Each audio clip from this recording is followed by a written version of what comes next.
Hello, I'm Retro, and don't you hate realism in a video game? I sure do. It usually just makes the game a whole lot less fun sometimes. It's just less enjoyable for some reason. But there is some exceptions. Moto Racer is an arcade-style motorcycle racing game developed by Delphine Software International, a French video game studio that made Flashback, Darkstone, Operation Stealth, and Shaq Fu. The game was published by Electronic Arts and was released on Microsoft Windows and PlayStation on these dates, along with a 15-year anniversary re-release on Steam. All of these versions of the game isn't hard to find, with the price ranging around $15 to $50. Or of course you could have the game since 1997. Remember when the K to A symbol existed? Or how about the time when Electronic Arts looked like this? With all that being said, let's play the game.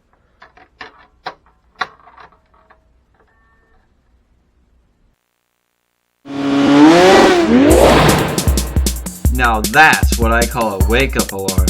The game starts off with a few options, 1 or 2 players. Because I'm lonelier than any of you, I'll be playing 1 player.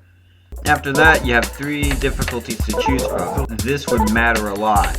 Select your mode. You have 3 game modes, and in every game mode you have 8 motorcycles and 8 dirt bikes, and depending on whether it's a speedway or a dirt track, it would be only motorcycles or it would only be dirt bikes.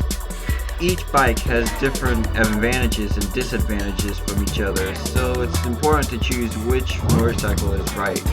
The 3 game modes are Practice Mode, Single Race, and Championship. Practice Mode lets you play with no racers and you can choose 1 to 8 laps. Who's crazy enough to race the same track 8 times? NASCAR? Single Race lets you race with 7 other opponents. You may have a selection of 6 courses, 3 speedways and 3 dirt tracks, but you can unlock more by playing Championship Mode. In Championship Mode, you have to play every individual course in order. After completing the race in 1st, 2nd, or 3rd, you move on to the next course. Keep doing this and you'll not only unlock new tracks, but after completing those, you'll get new race modes, like Reverse, where all the courses are backwards, and Pocket Mode, where all the bikes are really small. The higher the difficulty, the more things you can unlock. Enough with the details, let's actually play the game!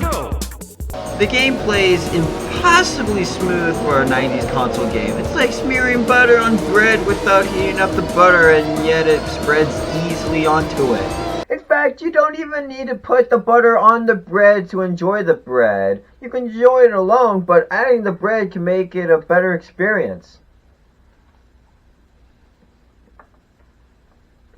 Even better.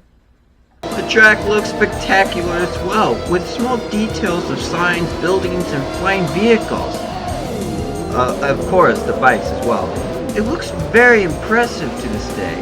Each track looks very unique with one another. We have Speed Bay, a city near an ocean and a forest, Dirt Arena, a mud stadium, Rock Forest, a grassland with a bridge that you can go over and under, Great Wall, an alternate reality where the Great Wall of China is a full circle and not a long strip wall, Westroy, a desert filled with high earth towers, Lost Ruins, a track in a mountain of a safari, Funfair, a race inside an amusement park, Sea of Sand, a desert near the ocean, Red City, a race inside a city, and Snow Ride, a track on a snowy mountain.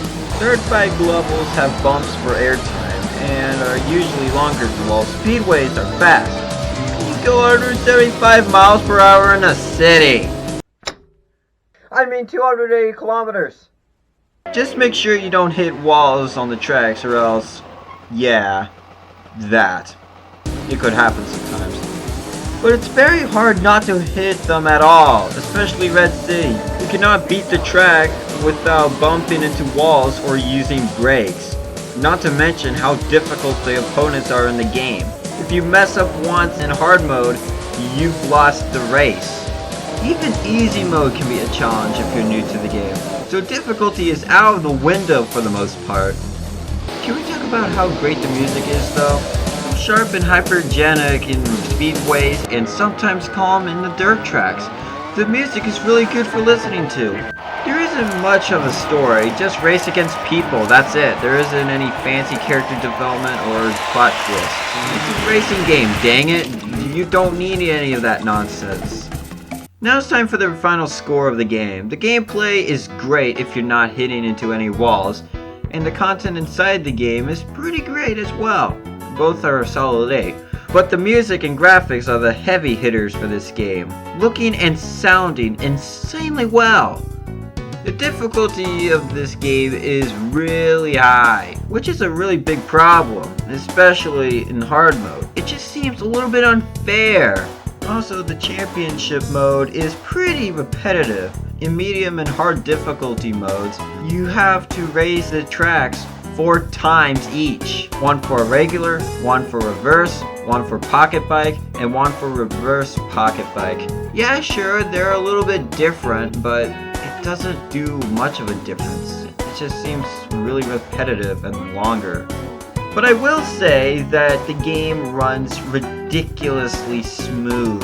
I mean, look at this game. It never slows down and never speeds up. It's always a solid 30 frames per second. So that's a major plus side about the game. With all that being said, the final score of the game is an 86%. Even with some glaring issues, this is a really great game that I wish more people could play. With all that being said, though, this is Retro, and I'll see you all next time.